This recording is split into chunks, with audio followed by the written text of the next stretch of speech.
The Honourable Leader of the New Democratic Party. Mr. Speaker, we're coming into the time of year when the furnace is cutting in more and the lights are on by supper, and that's a serious time of year for a lot of people in our province. In our part of Canada, we have higher rates of energy poverty than anywhere else in the country.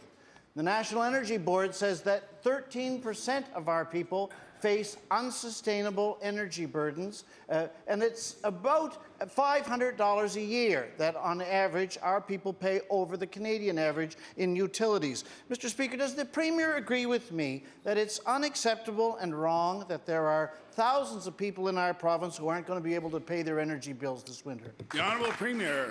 Mr. Speaker, again, I want to thank the Honourable Member for the question, one that is all important, I know, to all members of this House, but I want to commend him for continuing to make sure that we remain focused on Nova Scotia to require the support of all members of this House. He's highlighting a very important issue. It's not just energy poverty, Mr. Speaker. Those who are living in poverty, whether it's related to rents that he's risen in this House, we continue as a government to make investments in programs like Keep the Heat program. We've raised the personal allowance for those on income assistance. Our issue for those who, Mr. Speaker, are working with low incomes, we wanted to make sure that's why we raised the basic personal exemption to allow them to keep more of their money, Mr. Speaker, to pay for the bills related to their living circumstances. And it's why we've continued to make sure that we do rent subs to help support families and communities. And it's why we'll continue to look for other opportunities that we can continue to make sure that we made life more affordable for those Nova Scotians who require our support. The Honourable Leader of the New Democratic Party. Thank you, Mr. Speaker.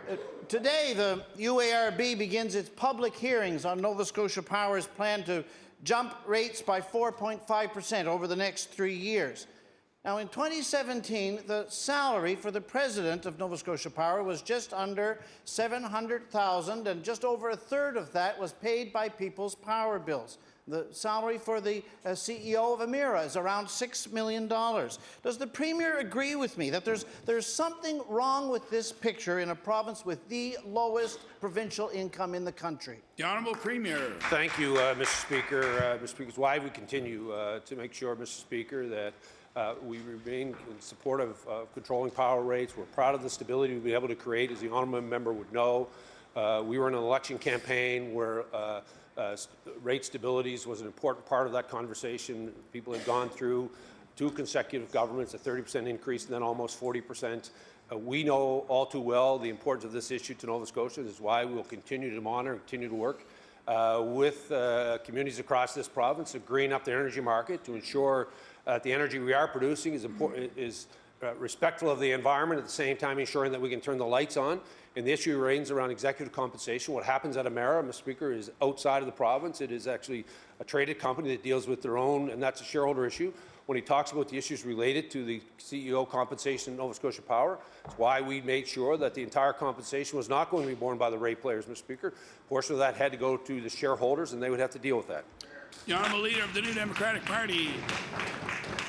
Except that, Mr. Speaker, the Premier presented himself to the people of Nova Scotia as the person who was going to fix this problem.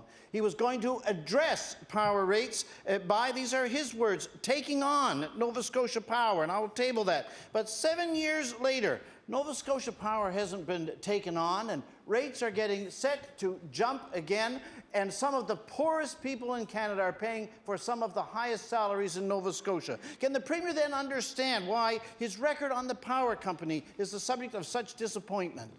The Honourable Premier. Thank you, Mr. Speaker. Again, I want to thank the Honourable Member for the question. He answers the question himself, Mr. Speaker, when he talks about the fact that rates are going to grow by 4.6%. I want to remind him they grew by over 30% in the 4 years the Democratic Party was in government.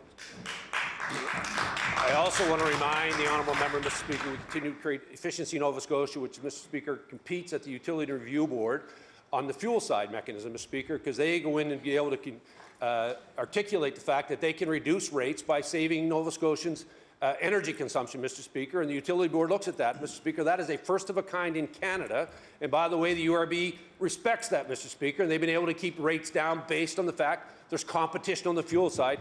And furthermore, Mr. Speaker, we continue to put programs together that allow Nova Scotians Mr. Speaker, to apply for subsidies to make sure, Mr. Speaker, that they reduce our carbon footprint by reducing the energy consumption in individual homes.